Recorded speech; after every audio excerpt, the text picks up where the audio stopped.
What's up? I'm Nevaeh and you're watching Nevaeh's Chat.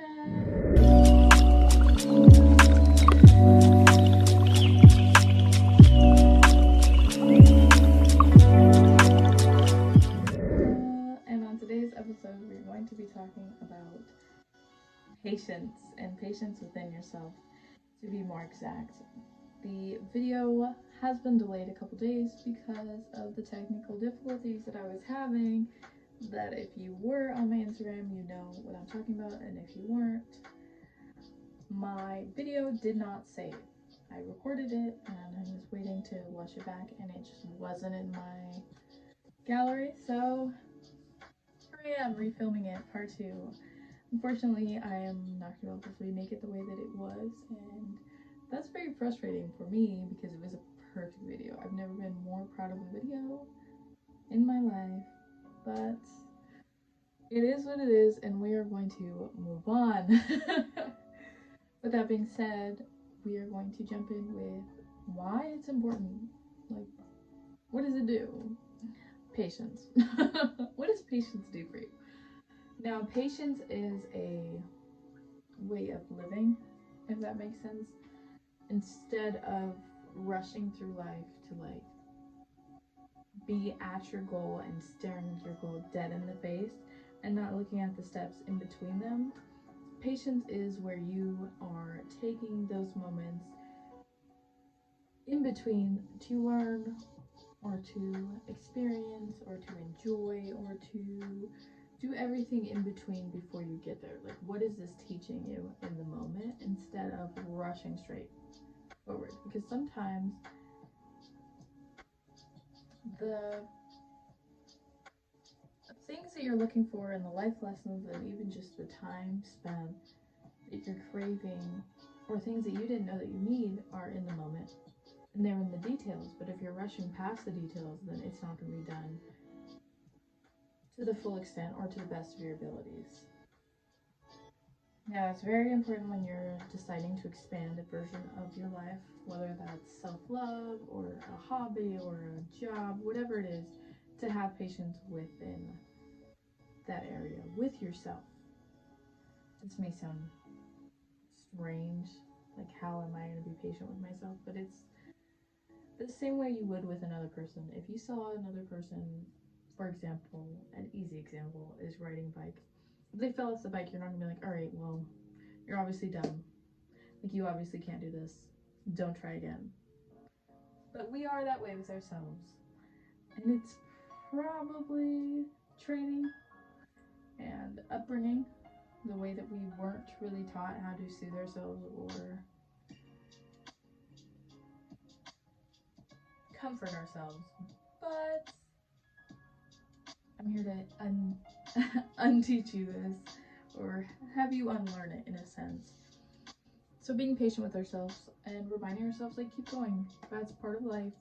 Failure is part of success. And if you didn't have one, you wouldn't have the other. It's a good way to find your balance and to figure out what you need to work on in between. Another reason is because you are human and mistakes are going to happen. Like the bike example, you're going to fall.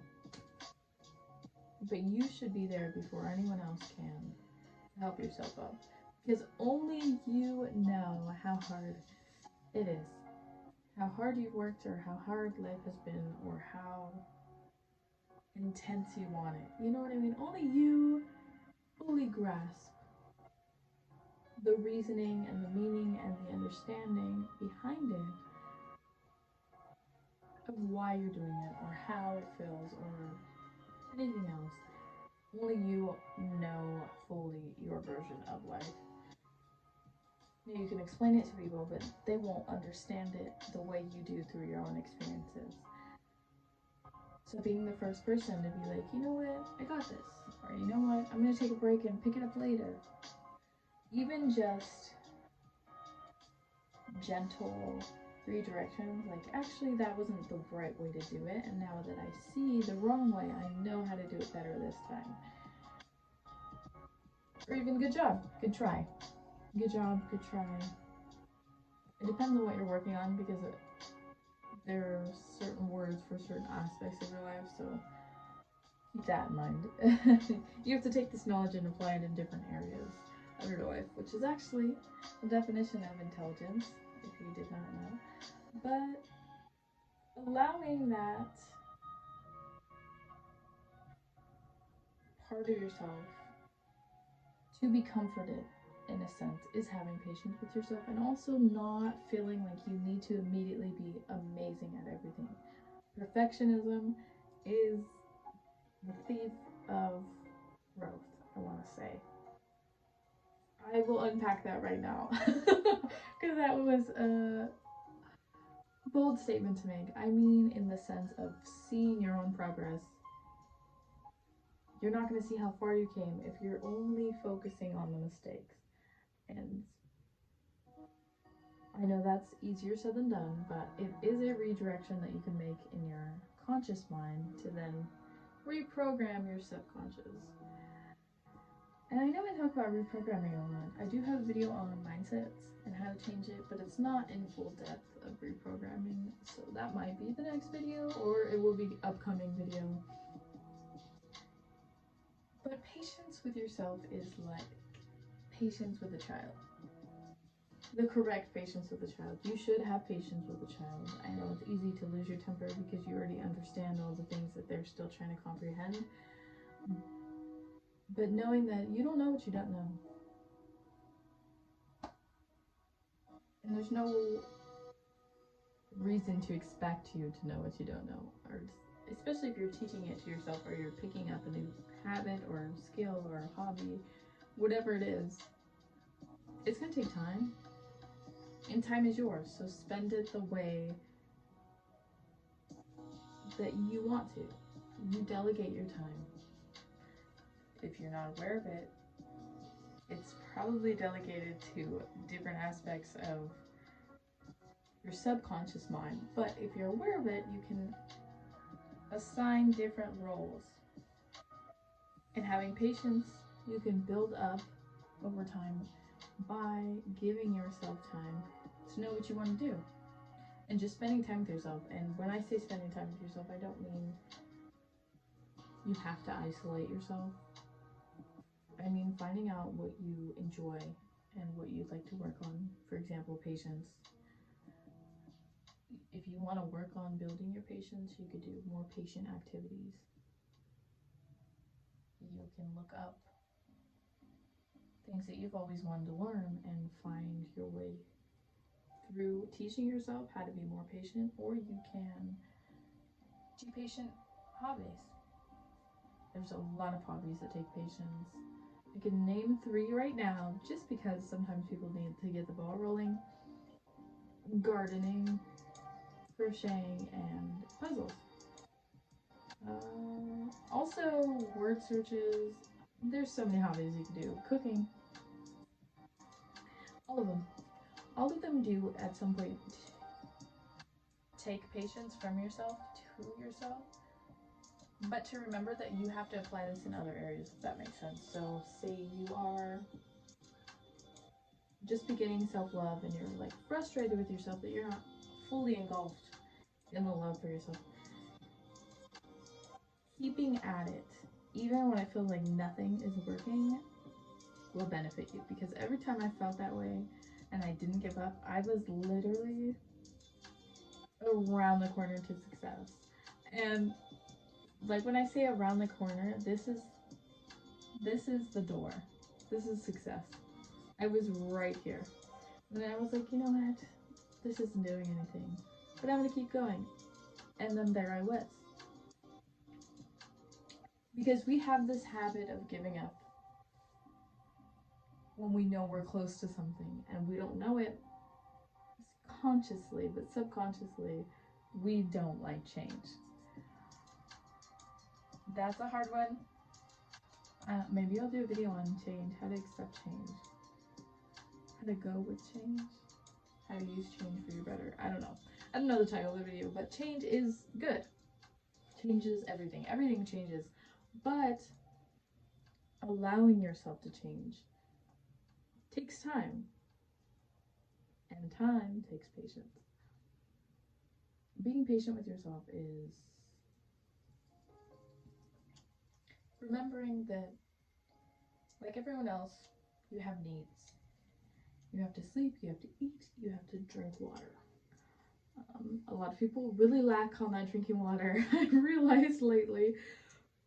But these are all necessities, and if you're not getting those necessities, your mental health will decline, and so will your physical. You also have to work out or be active in some sort of way, and walking does count.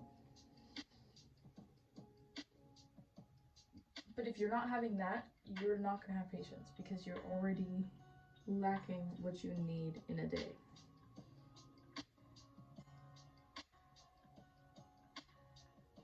If you're not taking care of yourself, if you are taking care of yourself, you can build up that patience, but it starts with taking care of yourself physically,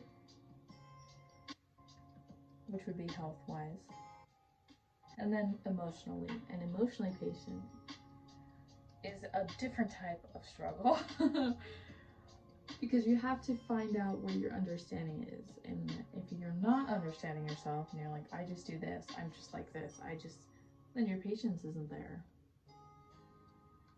You're not even comprehending the reason that your brain is sending these reactions to things, also known as triggers, to show you where the pain is, the original pain, but you're not digging deep enough. You kind of lose patience with yourself. Like your subconscious mind loses patience with your conscious mind. Yes, it's like a war sometimes if you don't keep them in check and reprogram them. If you don't keep them in check, they're constantly conflicting. So you have to pay attention. You have to pay attention to yourself. I have a video on attention and awareness, which is attention. I have a video on trust. All of my videos all of them connect because they all have to be incorporated to be self-aware and self-loving and self-soothing and guide you through self-love. So patience with yourself emotionally, it does include the positive reinforcements, like I said earlier, like this wasn't exactly the right way, but it did work, and we can try it differently next time. Or the good job, even if you did in your mind a terrible job, you tried it. That's a good job. You still attempted it. That's a good job. You could do better next time if you still feel obligated or motivated or passionate about the thing. But it's okay. It's okay to be like, you know what, actually, I don't like this hobby. I don't like this habit. I don't like this, whatever it is. And get rid of it. Because not everything is for you. Not everyone is for you. As per my last video.